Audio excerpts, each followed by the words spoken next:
Hello folks, welcome to my shop.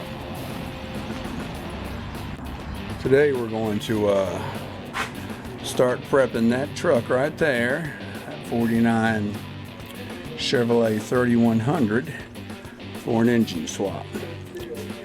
Currently has that 216 engine in it.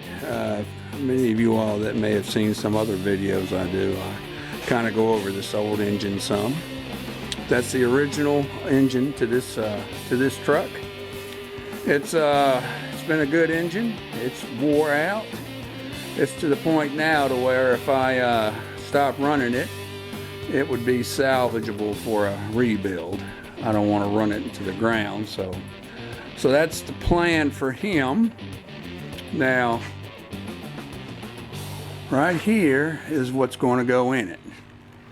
That is a 1954 235 engine. It's a main difference between this and that 216, other than the size, is this engine has full pressure lubrication. The 216 is what they call a splasher. It does have pressure, high pressure, going to the crankshaft mains and the camshaft mains, but the rods, bearings, and the cylinders, they're lubricated via dippers on the end of the rod caps and troughs in the oil pan that dips into the oil, and it lubricates the rod bearings that way. Well, full pressure, that means it's there's full pressure to the rod caps and bearings, and it doesn't utilize the dipping method. Advantages is better oiling, higher RPM. Now that engine there has been bored 60 thousandths over, and it's got a hotter cam in it. The 261 cam is a big upgrade for the stock 235 cam, but this is a little hotter than that. This is called a 3/4 race cam. It's got slightly more lift and duration. Little loafy at idle, but gives you more top end. And those are Carter Weber 3232 two-barrel carbs, two of them.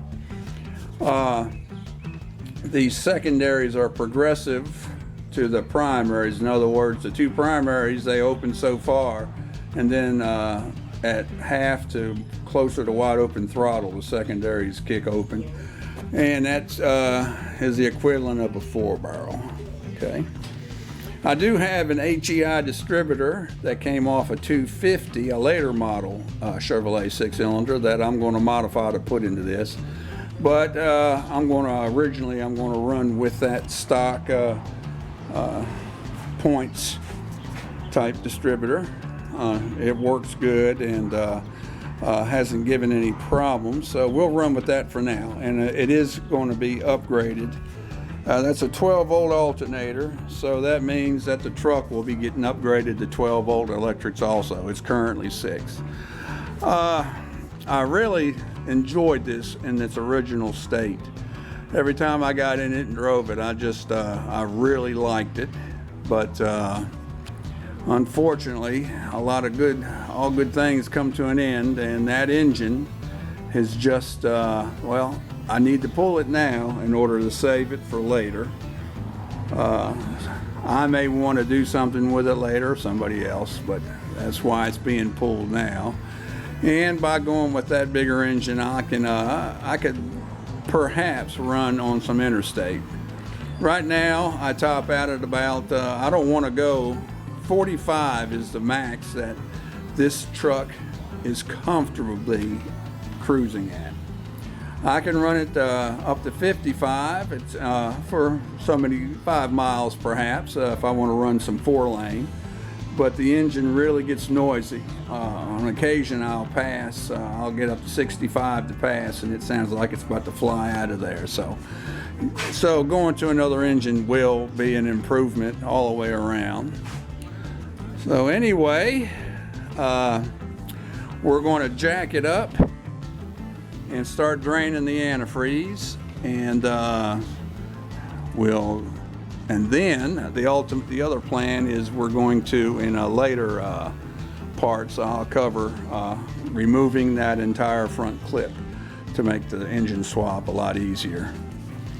When I put this 350 in here, I removed the clip, and it was so much easier. It was almost a one-man operation.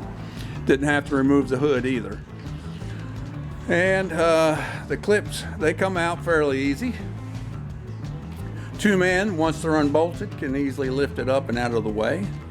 Of course, my problem is, where do I put it? Well, I'll find the space for it. So anyway, stay tuned and we'll carry on from here.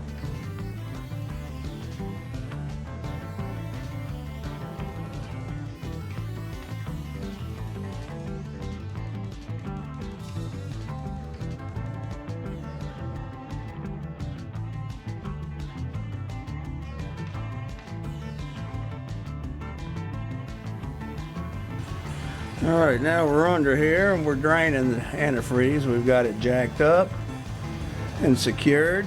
The petcock on the Chevrolet radiator is here on the front. That's a 1/4 inch piece of copper that I've got that just tightly fits inside the petcock, and it allows me to drain over to the jugs. Of course, some gushed out. You just can't do this without making somewhat of a mess. But anyway, so we're draining it, and we've got it up on jack stands.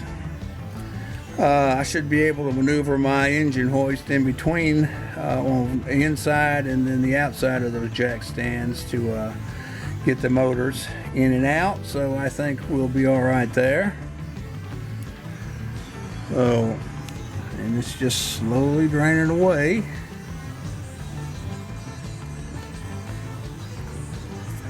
That antifreeze, there's not a thing wrong with it, so I do plan on reusing it. Okay, and you got to have your cap off in order to let the air help push it down. So anyway, that's where we're at. We are jacked up, draining and getting ready for the next stage, which will be to pull the wheels. And then what I'm going to do is I'm going to let some PB blaster soak on those nuts and bolts that hold the clip on to the cab, and also to the frame, and then let them soak a day or two, maybe a couple more days than that. Then go in there with a wire wheel and clean the threads. A lot of people, they end up cutting those nuts and bolts off. I'm in no big hurry, so I'm going to try to salvage them first, and if that don't work, well, then I'll cut them off. They're just standard nuts and bolts to bolt them back on. So anyway, that should be the part 1 of this engine swap, where we're getting it ready to pull the clip.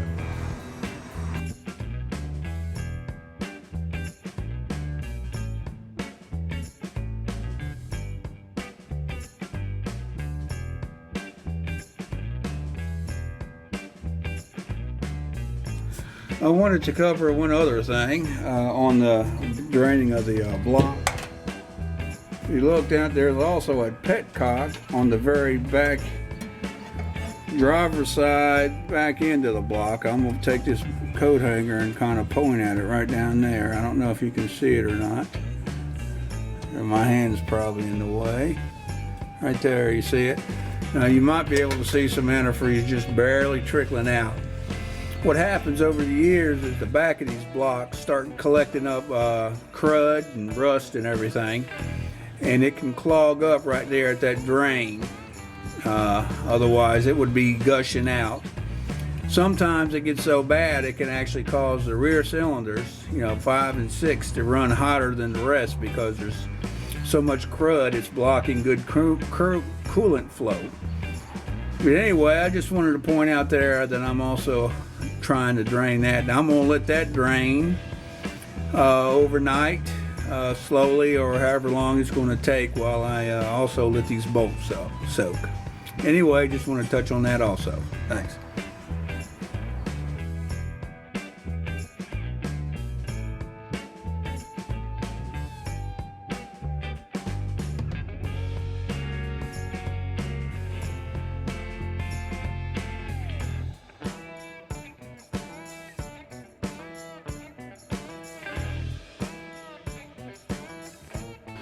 All right, now we're under the wheel well.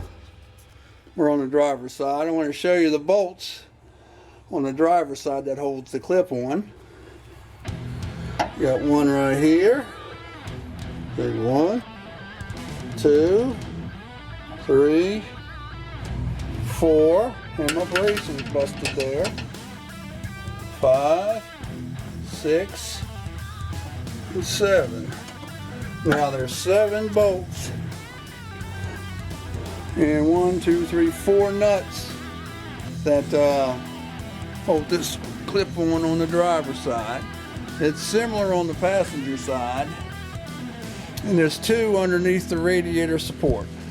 And basically that's all that holds. Well, actually I'm telling you wrong.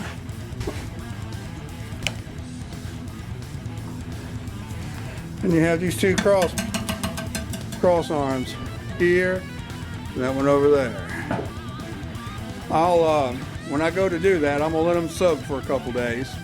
When I go to pull it, I'll just try to take good videos as I go.